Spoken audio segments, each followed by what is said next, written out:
Kevin James is a supervising fire marshal in Brooklyn, New York, who converted to Islam as a young man.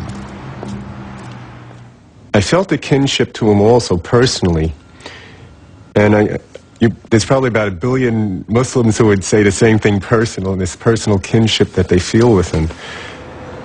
He grew up an orphan. Now, I'm not an orphan. I have 2 parents, but my position in society, I've always felt separate. America is a racial nation, and either you're black, you're white, you're Italian, you're Jewish, you're this and that. So coming from a mixed background, I felt like kind of in limbo. My father is Native American and African American, and my mother is Jewish. They were very a-religious, I would say, to the point of being atheists or agnostic.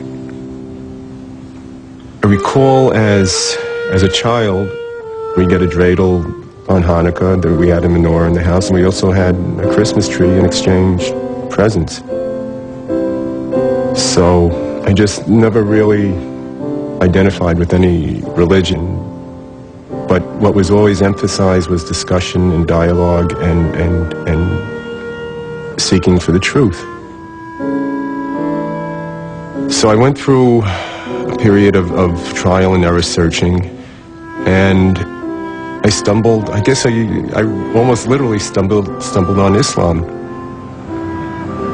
What appealed to me was the universality of the message.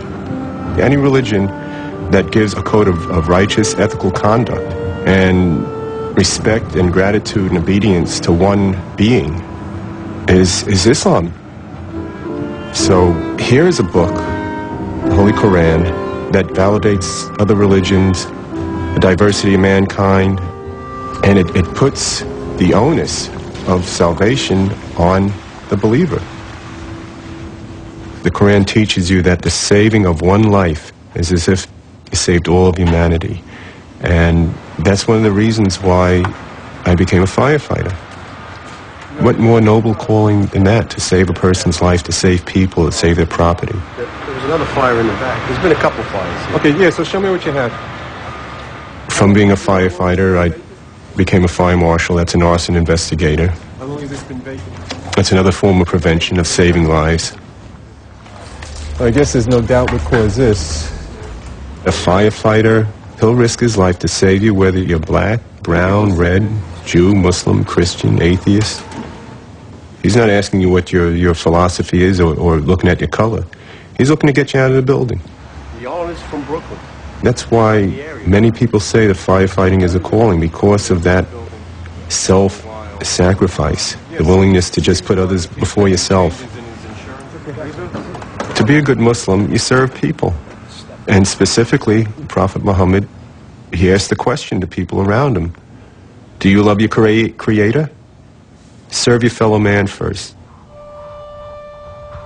The message Muhammad had received from God revealed that his people would be held accountable in the next life for their behavior in this one. Although Muhammad was initially reluctant to tell others about his experience, a new revelation commanded him to make his message public.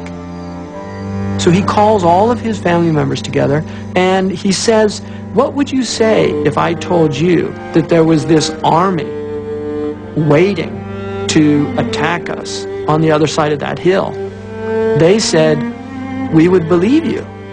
And he said, what would you say if I told you I'm a messenger from God? I think it's absurd. You called us together for this? And he says, will no one support me in this? And the only person is a child, Ali, who's his cousin, gets up and says, I will support you. And they think this is hilarious, that this is who's going to follow this prophet, is a child. Think about it.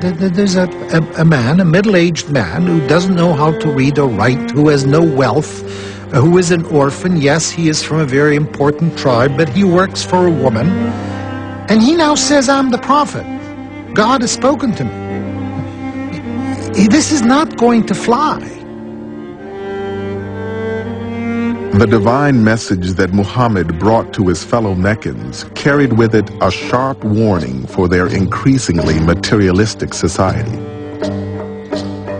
He was coming to warn the people of Mecca and the surrounding countryside and his own tribe of Quraysh that unless they pulled themselves together and started creating a more just and decent society, restoring the old tribal values of looking after the poor, the orphan, the widow, the oppressed, then there was going to be a terrible catastrophe. The Arabs did not believe in afterlife. They really thought that life ended with death, and there was no resurrection, there was no coming back, there was no reincarnation. So now Muhammad is saying, you know that one God we spoke of? When you're going to die, you don't just disappear, but you're going to be accountable to that God for the good deeds and the bad deeds.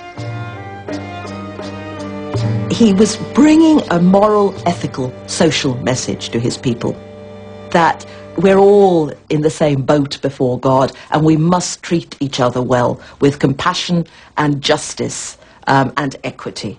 The revelation Muhammad received on the Mountain of Light was only the first of many that he would continue to receive for the rest of his life. The revelation does not come in a lump sum. It doesn't just come down from heaven, here's the book, now go out and teach it to the people. No. It is coming down slowly. It's coming down as events unfold. And it's explaining the events, but it's also coming down in a way that he can absorb it. Because the idea is that this thing is so tremendous, this thing is so immense, that it's not something that we can give you all at once. This is going to take time. He used to say that I never once experienced a revelation without feeling that my soul had been torn from my body. The Prophet could be sitting, he could be on horseback, he could be walking, he could be talking, but he was suddenly seized by the divine word. He would feel a great weight descend upon him. He would sweat profusely, even on a cold day.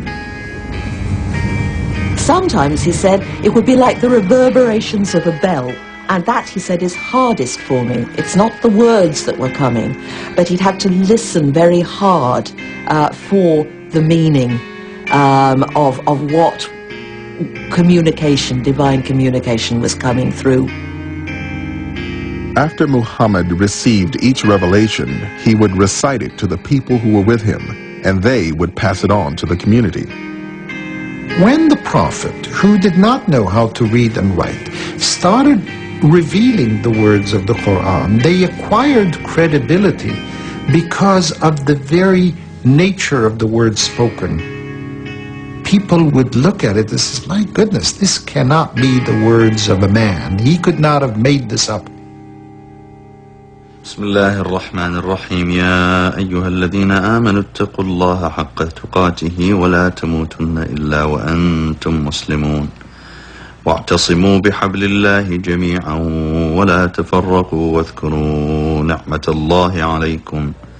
The Quran is the most extraordinarily beautiful discourse. It doesn't come over in translation, but the Arabic is extraordinary. When the first Muslims heard the Quran, many of them were converted to the Prophet's message, not necessarily because of its content, but because of its beauty. That revelation was presented in a society where there were people who were professional memorizers. They could hear something recited once and they could repeat it. The recitation then by Muhammad